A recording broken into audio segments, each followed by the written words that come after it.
Well, the other thing that's going on, of course, are the Just Stop Oil protesters. And we got a little lesson, I think, from our friends in Germany about how to deal with these people. This is what they do over there.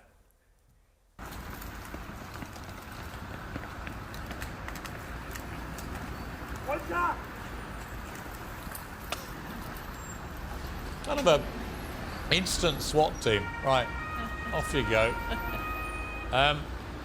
No mucking around. I mean, Esther, again, it just seemed to me we are very, namby-pamby with these protesters when they're genuinely causing mass disruption to people as they go about their lives. Well, it completely undermines our faith in the police and the people that are around to protect us, because they always sort of break the boundaries between actually protesting and then putting the public at risk. And the Germans understand how to deal with these people. You can absolutely protest peacefully, but when you get to the point where you're gluing yourself to the M25, for instance, you're actually posing a risk to the public. And I think that's what we're really struggling to get right here in this country. Should we go a bit more German, Kevin?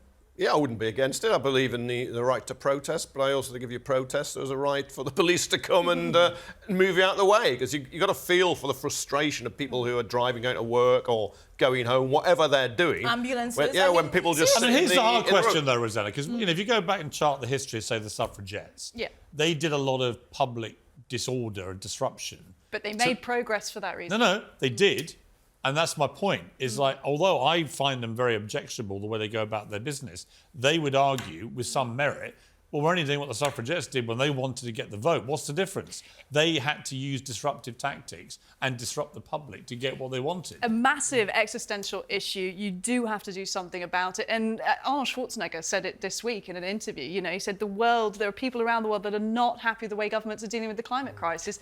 You're going to need a form of activism. Here's the difference. The suffragettes were fighting for the right to have rights that were being deprived of them. They're not being deprived of anything. That's the difference. These Just Stop Oil protests are wanting to take away people's rights to basically use whatever fossil fuels they want, or for companies to produce fossil fuels and all of that. The suffragettes were fighting for the right to get the vote. They're not being deprived of anything. They're trying to deprive the public of something. They're fighting for our existential. That's what they believe. Exist. But No, it's not true. No, but monks don't do this. Monks can argue that actually we're going to go to Oxford Street and shout about how your soul needs to be saved if you don't become a Buddhist, right? Yeah, no, but why does that make that okay if they do it? Yeah, but why can't you campaign against fossil fuels? My heart is with Just Stop You can oil. do it. So I just think my head says if you block roads or you jump on a snooker table, you're not going to win public support. You're posing a danger to the public. Yeah. What if I robbed your house and gave everything to a homeless person? Does that make me right? You're not planning to I'm going to get very Put